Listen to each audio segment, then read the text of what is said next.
This is part 4 of the 7-part Zoom series, and this particular presentation is a critique of capitalism and the consumer culture.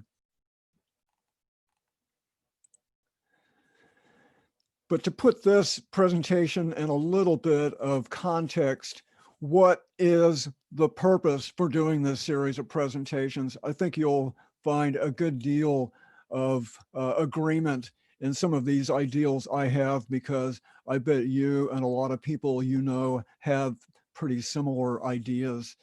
I think we really need to be picking up the pace for transformation towards a sustainable society, a sustainable economy and way of life. And that means to me, living within the boundaries of the natural world and also bringing out the best and positive human potential. That sounds pretty good.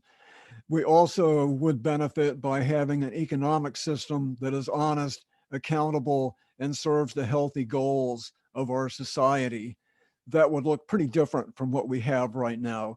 Is that a tall order? Of course it is. It's an enormous order, but it's perfectly reasonable and appropriate to be making efforts to move in that direction.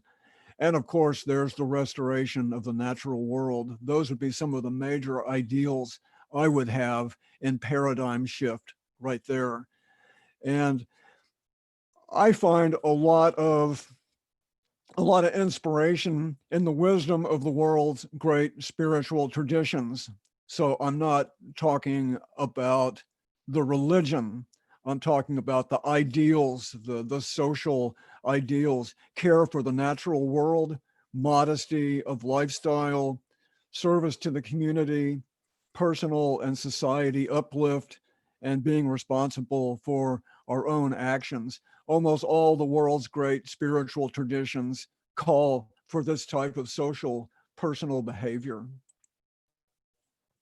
So the contents for this evening, I want to show a few slides, a little brief historical context, and I made a timeline especially for this presentation I think you'll enjoy. I'll make some comments and observations. We're going to see a number of different types of critiques of capitalism as we know it. And we'll also, in terms of examples of capitalism as we know it, I'm particularly interested in urban land use. So there'll be some examples of urban land use. There's lots of different examples. Certainly there's nowhere remotely time to even touch on many important ones, but land use is one as an example of why this economic system is not an ally. I like the term non-negotiable. We'll get to that shortly. And then after we do our critique, I want to move into more of the positive zone, unlearn and reset. Virtually all the other presentations in this series are all positive about what people are doing in different parts of the country, here in Eugene, elsewhere, positive examples of living more sustainably. So we're going to get back to that after the critique, but we've got to have some good idea of why we need to move beyond capitalism and the consumer culture. And then I'll do a little bit of resetting. What does that look like? And of course, that will be a short review of the previous presentations, and then a little bit of a preview of the upcoming presentations, because all these presentations overlap and are very much related to each other. And then at the very end, we'll take a look at what are the benefits for making all these changes. Okay. So economics goes way back, pretty much to the beginning. I really like this picture. This must be a little bit of Paleolithic Stone Age economics. You can really see a lot going on here in this picture right here. And of course, this is probably a little bit more medieval, a little bit of a shoe factory, it looks like. I've always had a real fascination for the Mediterranean. I've spent a good deal of time in this area here. And the Phoenicians, 500 years BC, had trading routes all over the place. They even went up to England and they went down the west coast of Africa. But all the great civilizations and empires 2, 3, 4, 5,000 years ago had remarkable trading. People have been trading and buying and selling forever. This is a pretty human type of behavior for sure. I read that there were businesses in ancient Rome that had stockholders, meaning that people invested in that business. And if the business did well, then they were paid to share in that profit. And many would credit Amsterdam with the world's first stock exchange in 1611. Gee, that's 500 years ago, a stock exchange. So what exactly is capitalism? It's, according to this definition, an economic system characterized by private or corporate ownership of capital goods, by investments that are determined by private decision and by prices, production, the distribution of goods that are determined mainly by competition and a free market. And it's important to note there's lots of different variations on capitalism, absolutely. Some are a little more benign, others are a little more freewheeling. And of course, the more freewheeling variety is neoliberal economics. And that's kind of an overlay of capitalism, neoliberal, when two fundamentals of neoliberal is deregulation and privatization of these means of production and the decision making, basically to a large degree, let business do what it wants to do without interference. And we're in this country seeing a bit of an upsurge of neoliberal type of capitalism. Some would say since Reagan, Jimmy Carter, when they began to deregulate. So this is the timeline right here. And I started in about 1890. Of course, the timeline goes way longer than that. But what I want to illustrate in this timeline is, for example, there's the Gilded Age in the late 19th century, the robber barons, the Carnegies, the Vanderbilts, and there was a good bit of abuse of power in business, lots of corruption, and that spawned the Progressive Era. And then that spawned the Roaring Twenties, another big surge in economic development, and that spawned the Great Depression, which spawned the New Deal. There's been this kind of sine wave of ups and downs between an aggressive type of economy and then an effort to try to address the abuses of that aggressive type of economy. The counterculture, which I kind of cut my teeth back at that time, was its own type of reaction against capitalism and the straight society. And of course, in the 60s, there were lots of different protests, minorities. This at the Olympics when these sprinters, I forgot their names, but this is a really iconic image right here when they were being awarded the medals for winning this particular track event. And the Occupy movement, Black Lives Matter, there are all kinds of movements and efforts over the years to make the economic system more responsive to social needs, for environmental needs, because of course, when we're talking about climate change and all the other ecological and social challenges of our time, it's obvious that there's a wide range of failure with the economic system. And when it's purpose for existing is to make money and to centralize control, and control also, as it does, the economic system, the political system. I think we all can agree that as the economic system currently exists, it can't be identified as an ally for addressing climate change, for addressing the social, economic, and environmental challenges of our time. And we're deeply in need of alternatives, and that what inspires me and motivates me to do these presentations, not just to talk bad about capitalism, but also here are positive alternatives that are going on all over the country and actually all over the world too. Okay. So here are just a few quick observations that I should say about capitalism. Is this the natural state of a human economy? I'm not going to answer that because I don't know, but is this what humans should be doing? Are there alternatives to capitalism? And as I mentioned, capitalism comes in a variety of flavors. The social democracies of Western Europe are still capitalistic, but they're got a little bit of a softer touch.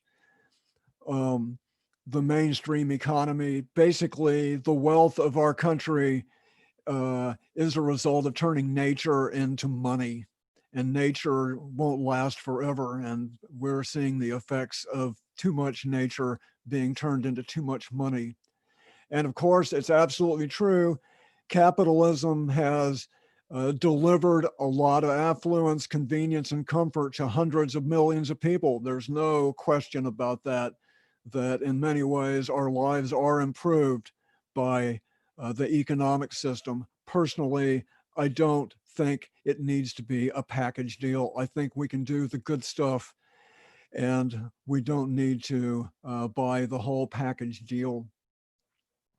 Capitalism as we know it would not exist without external costs. I'll get more into that, but to me, that is a key core item with my own particular criticism of capitalism is external costs. We'll hear more about that in a few minutes. And of course, to be a growth economy, to always have to be becoming larger and people having to consume more of the products, then we, of course, then have to have an ever larger ecological footprint. And another important observation I make, and this will go into more detail in the last presentation on December 3rd, but important to realize that most progressive social, political, environmental organizations exist to address some kind of damage caused by capitalism and the consumer culture. I think that's profound because all kinds of unlikely organizations are actually on the same team, but we'll pick up that thought a little bit later in this presentation, but even more so in the final presentation on December 3rd. So here's just a few of the items I'm going to critique: external costs, efficiency, informed choice, the mythical magic hand, millions repair, climate change, eco footprint. These are topics that I just want to spend a few minutes on each one of these. This is the core of this presentation. These are the critical items that I want to share with you. So, of course, one of the ideals of capitalism is to maximize profits. And one of the primary tools of capitalism as we know it to maximize profits is to externalize the cost. I would imagine most people have heard of that term, and maybe you know well exactly what externalizing the cost means, but I'm going to explain this just in case. Externalizing the cost means that when we buy something, the price we pay does not cover the damage that product causes in the manufacturer of that product, in the use of it, in the disposal of that of that product. The price we pay at the cash register does not cover the cost of extraction, manufacture, use, and disposal. And there's lots of good examples. I've got a couple good examples I'll show you. But when we don't pay the full cost, somehow that full cost has to be covered one way or another. And generally, with many products that have a damaging effect on public health in the natural world, of course, that damage is the payment right there. For example, water pollution. For example, I consider the military to be an external cost because that's what's used to safeguard commerce all over the world is the United States military to protect commerce all over the world. The operating room, many people visit the hospital because they're on the receiving end of an unsafe product, for example, like being hit by a car or air pollution or all kinds of different products like junk food that when they buy those products, part of the deal is that there's an external cost that somebody's got to pay. So these are different types of external costs: public health, social disequity, lost human potential, trillions of dollars to repair avoidable damage to the natural world. And of course, a very well-known external cost is climate change. And this is an external cost we're becoming more and more acquainted with because when we buy the products that lead to climate change, we're not really paying an honest price for those products. And the climate, the environment, and people who live on planet Earth are paying the price and basically subsidizing corporate profits because so many products, they have a dishonest price. Climate change is a huge example of an external cost. Capitalism claims to be the most efficient way to allocate resources. This is actually a quote that I found, and you can find many others that are very similar to this. Just look them up. What is economic efficiency? And this particular definition, economic efficiency, is when all goods and factors of production in an economy are distributed or allocated to their most valuable use and waste is eliminated or minimized. Well, air pollution is a lot of waste. And so are hospital bills. That's a lot of waste. Suburbia creates an enormous amount of pollution, enormous amount of social, environmental problems with this dispersed land use. In other parts of the world, the inefficiency of capitalism, this is a little lake full of oil where these people live. Their environment and their livelihoods have been severely damaged by oil exploration. Automobiles are very inefficient. A car weighs what, 3.5, 4,000 pounds, and the load is oftentimes 200, 300 pounds. In the realm of thermodynamics, that's extremely inefficient.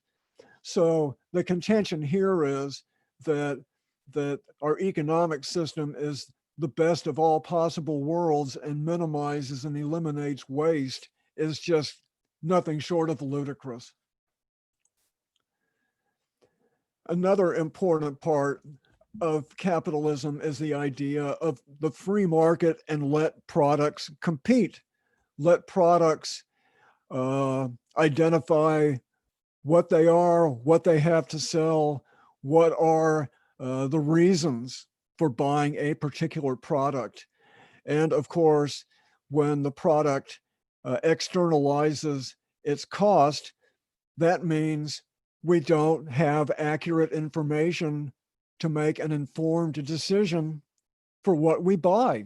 Because the price is cheap, that doesn't mean that there's an absence of damage caused by that product. I've read various estimates on what a gallon of gasoline would cost if a gallon of gasoline covered all the damage, if people had the full information about the damage that gasoline and cars do.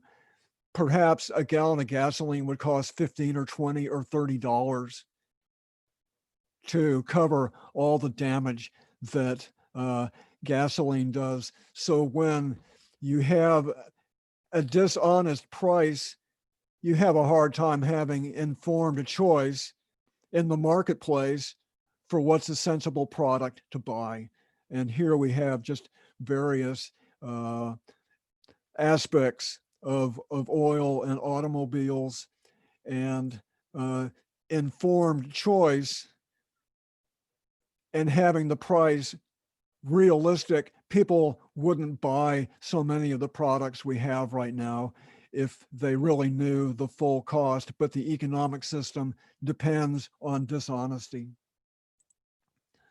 And this is another, when you think of all the different types of jobs that exist, sectors of the economy, this particular graphic here, there's healthcare, there's government, manufacturing, retail, finance, administration. We have a very complex economic system. Of course, there's lots that needs to be done to keep it all moving.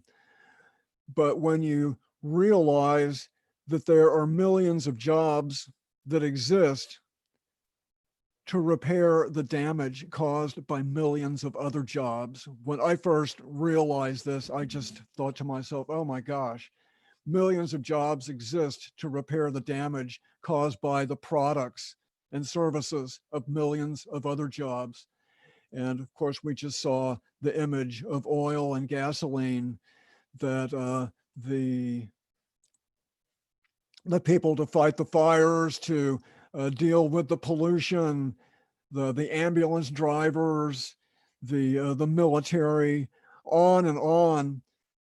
There are millions of jobs that are there to clean up the damage caused by millions of other jobs. And this is avoidable damage as well. This is remarkable that we're spending trillions of dollars every year, 2 or 3 years, trillions, hundreds of billions of dollars to repair avoidable damage because the economic system is dishonest. We don't have informed choice. The economic system externalizes the cost, and many of the jobs that exist within these sectors are there either fully or partially to repair the damage caused by many other jobs in the same graphic right here. The magic hand of the marketplace. This comes from Adam Smith several hundred years ago. And the idea of the magic hand is through individual self-interest and freedom of production and consumption, the best interests of society are fulfilled. Well, this is one of the biggest boasts of the capitalist economic system as we know it. And again, capitalism doesn't have to look like it is what we have, but my caveat is as we know it. So the best interest of society is that ruining the water quality? Is the best interest of society climate change? Is the best interest of society obese children because they're eating junk food? Or the best interest of the global society in ruining the livelihoods of people all over the world, the clear cuts, the hospitals? The magic hand is is another dishonest mythology of market capitalism. You can think of many others, but uh, if somebody tells you, well, just let the magic hand do what it needs to do, well, this is what it's doing and more. Of course, these are only a few pictures of the myth of the magic hand. We've got a few more. I know this is pretty heavy stuff, but it's important to know this, and we're not going to go on for a whole lot longer, but these are just some really important critiques of the economic system. What you see here, if you looked at this picture and said, well, it looks like a bunch of trolley cars, and they look like they're all kind of stacked up on top of each other, why aren't they out on the street moving people around? Well, they're not out on the street moving people around because back in the 20s and 30s and 40s, a front organization of Goodyear, Standard Oil, Firestone, Greyhound Bus, Standard Oil of California, they formed a front company and bought many of the private transportation systems in many, many dozens of cities in the United States. And they purposefully allowed the trolleys to not be fixed, to degrade those systems so they could replace those systems with buses and cars. And this is these businesses that formed this front organization were found guilty in a federal court for manipulation of commerce, and they were all fined about $1,000, and that was that. It sure was a good investment for them. But what this shows is that the economic system is more interested in making money than it is in providing healthy services and products for people that are also okay with planet Earth as well. Money is more important than public health and the well-being of the natural world. And this story about national city lines is just one of many examples of how business has stepped into the marketplace and interfered in a way that allows them to sell more of their products. And when their products are largely oftentimes contrary to public health and the well-being of the natural world, this pile of trolleys here just shows what that looks like. Another little bit more contemporary mythology is American exceptionalism. And of course, this idea is that Americans are a special people, we're hardworking and we're innovative and ambitious. And in a lot of ways, of course, all that's true. The United States is quite a powerhouse in the world, of course, but when you see these pictures of what is the reality, it's hard to generate a lot of enthusiasm for the idea of exceptionalism. These kinds of slogans and these kind of mythologies short circuit our thinking and our capacity to really be more honest and critical of where we live. Oh, of course, we're exceptional, so we don't really have to think so much about why we've got these problems. Because we're exceptional, that makes something like a blank check for this country to behave any way it wants, and for people who buy lots of things not to be too concerned about what the results are, what the damage of their lifestyles. So I take great exception with American exceptionalism. But then, of course, I think this is a beautiful image right here. There are absolutely wonderful people all over the United States in just countless different ways. So we do have certainly lots of positive exceptionalism, and we're going to need that positive exceptionalism to move where we are right now towards a more preferred future. Like I mentioned, I have a big interest in urban planning, and what this, let me get rid of that. What this image here shows is this is Atlanta, Georgia, right here. This is Atlanta, Georgia. This is Barcelona, Spain. Okay, so what? These images are in the same scale. This is the size of Barcelona compared to Atlanta, Georgia. And what makes this even more interesting is they both have similar populations. This is some number of years ago, but let's say they have 2.5, 3 million people. Both cities have about 3 million people. Atlanta metro area, probably more than that even now, and maybe Barcelona as well. And Barcelona is actually a more dense city, a more dense urban location in Europe than many places in Europe. And Atlanta is just typical of the South and the West. Houston, this could be Houston, it could be Kansas City, it could be Denver, it could be Los Angeles.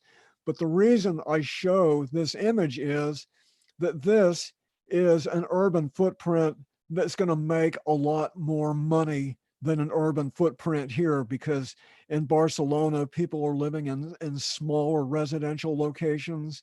They have much more improved public transportation. They don't need to use cars so much. So the reason why we have sprawl and suburbs and low density urban design in this country is because simply there's more money to be made by having two people living in a 3,000 square foot house, and that house being full of furniture and granite countertops and all the rest. There's more money to be made with sprawl than density. And of course, we know there's a big ecological footprint with this kind of lifestyle as well. We'll touch on that in a couple of minutes, but it's no accident that most American cities sprawl, because business interests want to make sure that housing codes, development codes ensure that they have plenty of opportunity to build suburbia.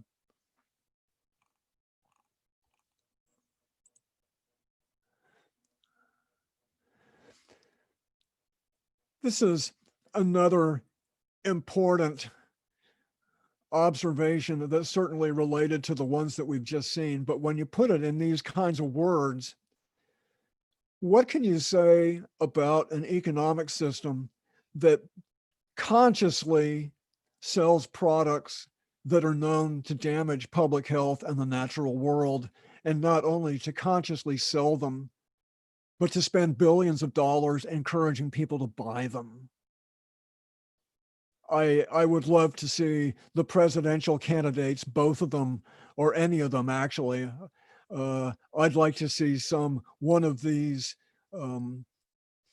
persons who's managing these debates, like this evening. I watched that for just a short time this evening. I'd like to see one of those debate moderators ask Mr. Trump and Mr. Biden, what do you think of the notion that our economic system spends billions of dollars encouraging people to consume products that are known to damage public health and the natural world? I'd love to see what they'd have to say. Of course, junk food. And of course, that means industrial agriculture. And that has a lot to do with a dead zone in the Gulf of Mexico, water pollution, the types of inhumane treatment of factory farming. It goes on and on and on. What can you say about an economic system that considers this to be all positive? This all adds to gross domestic product. And I would have to add to this list of critiques, and we've only got a couple more. This list of critiques: spectator sports, and who doesn't like a good game? Sports are great. I like sports myself. But when I think about so many issues that this country needs to address: social, political, economic, lifestyle, equity, the amount of time this country spends being entertained with little, if any, positive outcome other than maybe to be able to feel good because your team won. But I just did a little simple arithmetic. Just say you've got a football game, or it could be NASCAR, it could be basketball, it could be any one of many spectator sports, but 5 million people watching on TV for a typical football game, that comes out to 15 or 20 million person hours. When you're thinking that 3 or 4 hours per game, 5 million people, of course, some games have a lot more than 5 million people watching. But this adds up to literally billions and billions of hours that could be going into community service. Remember the mentioning of the world's great spiritual traditions, community service, volunteer for the community. And it's just a shame that that there's so much potential that's being lost in movies. Also, there's lots of other examples of not very productive behavior. But of course, there's more money to be made by doing this than there is for creating a society that we could really be proud of.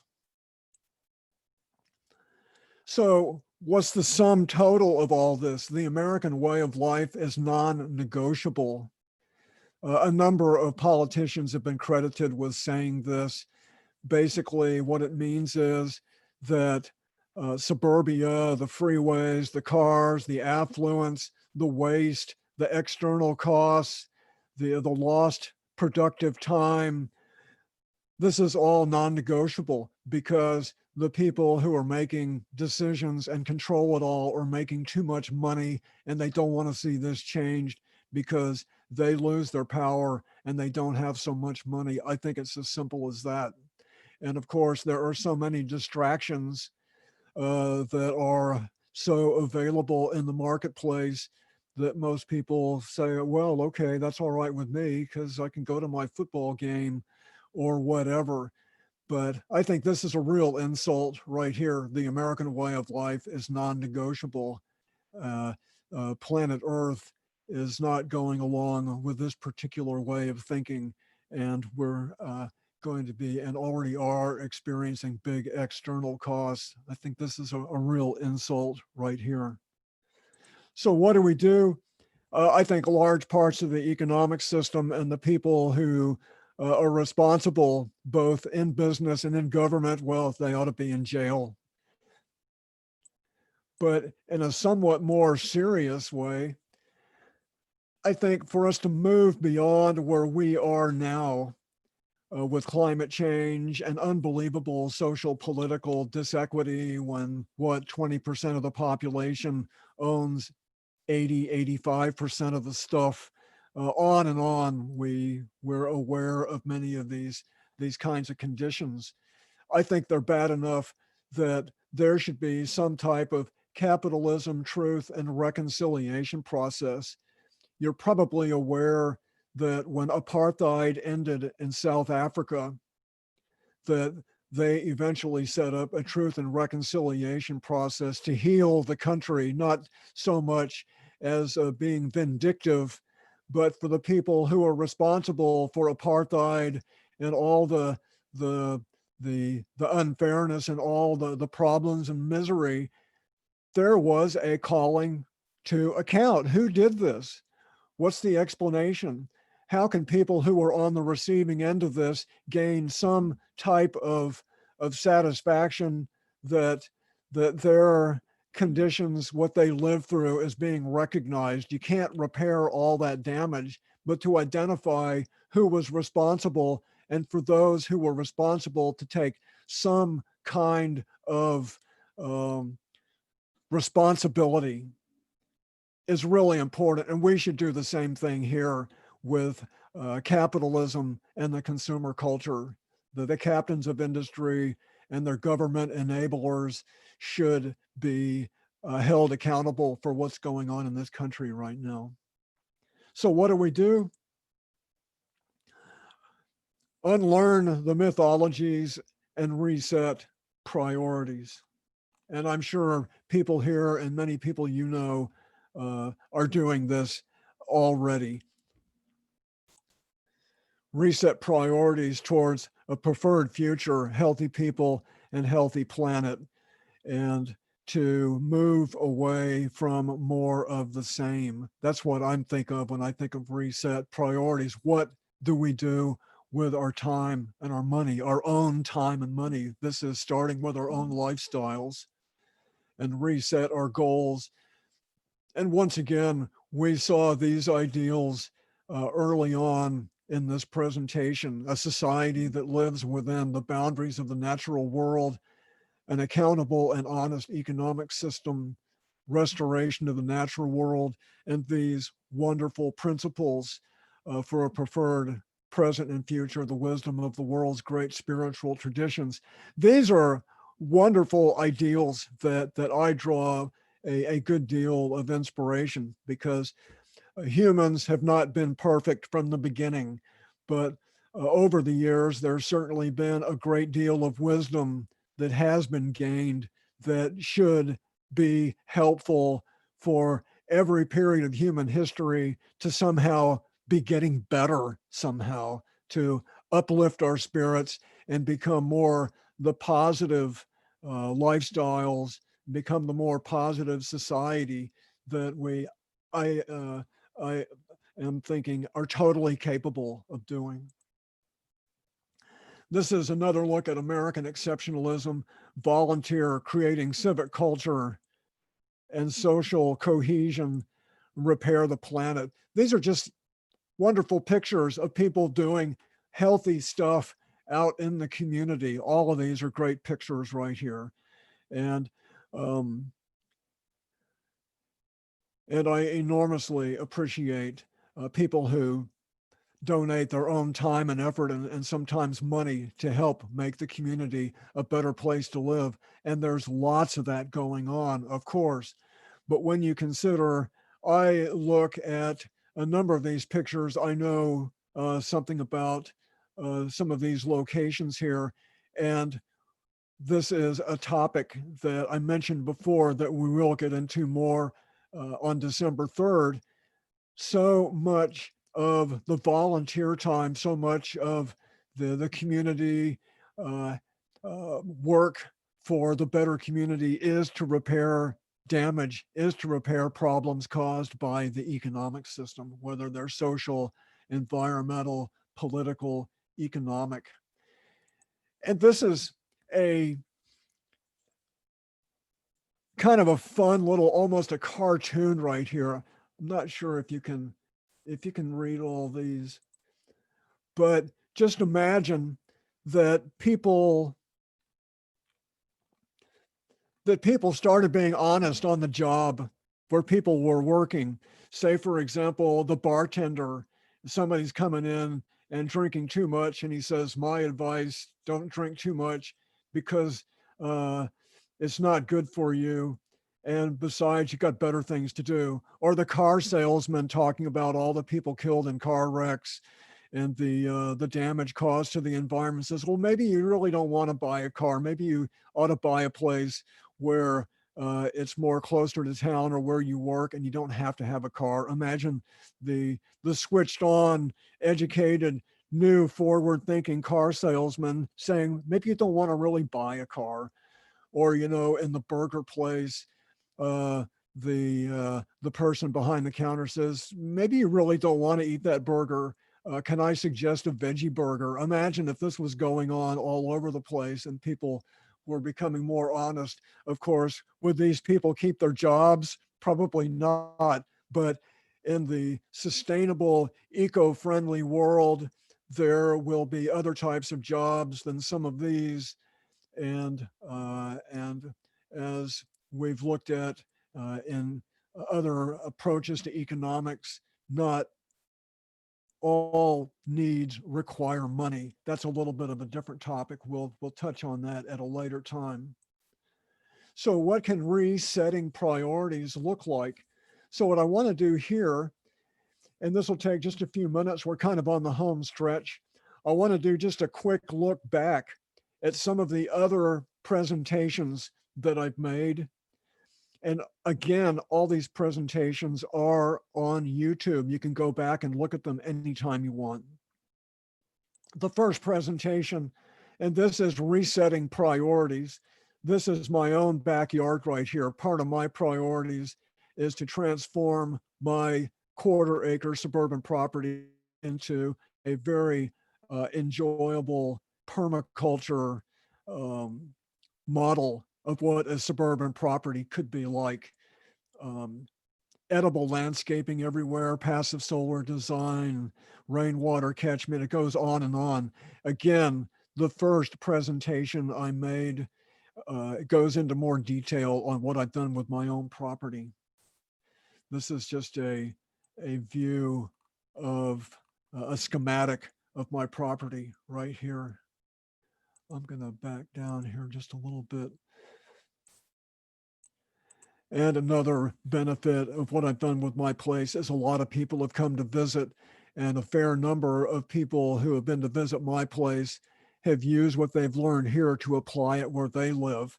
So there's lots to be said for resetting our values. What do we do with our time and money? And this is a good example of resetting values, resetting priorities and time, what I've done here with my own property. The second presentation was allies, assets, and actions. And these are entities in the community. These are opportunities in the community to repurpose, create new working relationships. And I did an entire presentation that showed lots of examples of organizations and people doing really positive work in their communities. And this is a little bit of a three-dimensional, two-dimensional flow chart. When we have assets like the built environment could be an asset, a neighborhood program could be an asset, allies could be faith communities, actions could be work parties. This is a really positive, mutually reinforcing kind of a dynamic right here. Allies and assets create more actions. Assets and actions create more allies. So this is what I talked about a good deal, examples of doing, making better use of the allies and actions and opportunities in the community. And this is just a good example of allies and actions. And this is a permaculture convergence that we organized here in my neighborhood 5 years ago. And some of the assets where we have a rec center, a recreation center in my neighborhood where we had the event. People in the neighborhood helped organize and volunteer for the event. We had assets in the neighborhood to show and tell, some wonderful permaculture sites here in my neighborhood that we visited. And we had a lot of people with displays and information about permaculture and about living more green and resilient. So this is just one example of putting together allies and assets and taking action. And this presentation included a lot more as well. The third presentation was One Earth Lifestyle. And the idea here is that we all have ecological footprints. And what you see is the home page of a calculator where you can take a series of a survey and answer questions that will give you an answer after about 10 minutes. You you answer questions about your diet, your transportation, what your living situation is like, lifestyle questions.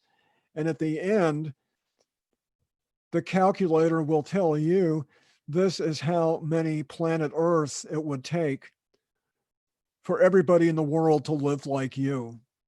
And of course, the average for the United States is for everybody in the world to live like the average person in the United States, and that's only the average, would take something like 5 planet Earths to supply the resources and to clean up the pollution. And of course, this map here shows different countries have different footprints. Western Europe is even substantially less than the United States. Of course, Africa not so wealthy, but they don't have so big of a footprint here. But it's not to say we should be living in poverty. Of course not. Again, it doesn't have to be a package deal. I think personally that we have the potential for travel, for education, for being healthy, for safety, security, all the things everybody in the world wants. I think it's possible to provide those and still live within the boundaries of the natural environment. But that kind of economy, that kind of lifestyle would look very different from what we have right here. That's why I think it's ethically important for people in the United States and even other countries too, other affluent countries, to downsize, to reduce their ecological footprints. And this presentation, I provided a little bit of an idea of what a one Earth lifestyle might look like. What could planet Earth support for everybody? And this is only an educated guess, but in this country, a one Earth lifestyle, a person would be driving a car very infrequently. They probably wouldn't even have a car. They would probably use a bike or public transportation. Their diet would be essentially vegetarian. They would share a house with more people. There wouldn't be three people living in a 5,000 square foot house. That would not fit in with a sustainable lifestyle. And there's lots of other characteristics.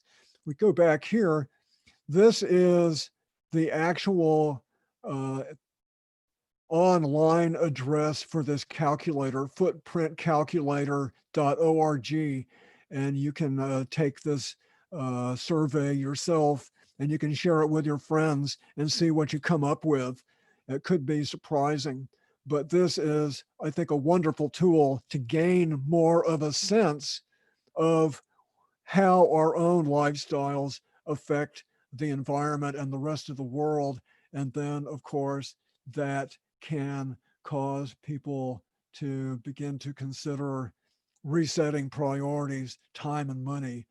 I think we're all worth more. We all deserve better than the kind of society, consumer culture that we live in.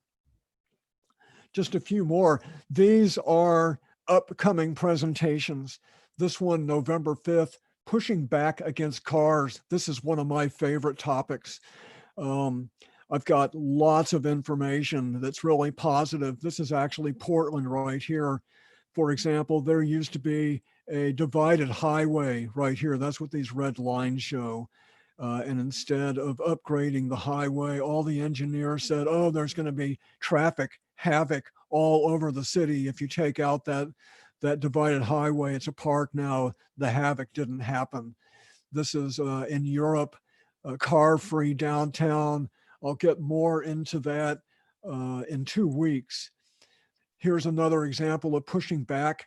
This was a parking lot right here at an apartment complex in Portland. This is the same view a number of years later. This is Kailash Eco Village in Southeast Portland right here, turning parking lot into a garden. I consider that to be pushing back on cars. This is a wonderful image from Barcelona, Spain.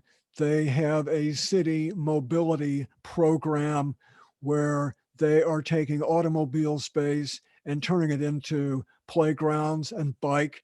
They're not eliminating cars, but they're putting cars more in their place. But this was a highway intersection right here in Barcelona. This is a real fascinating story.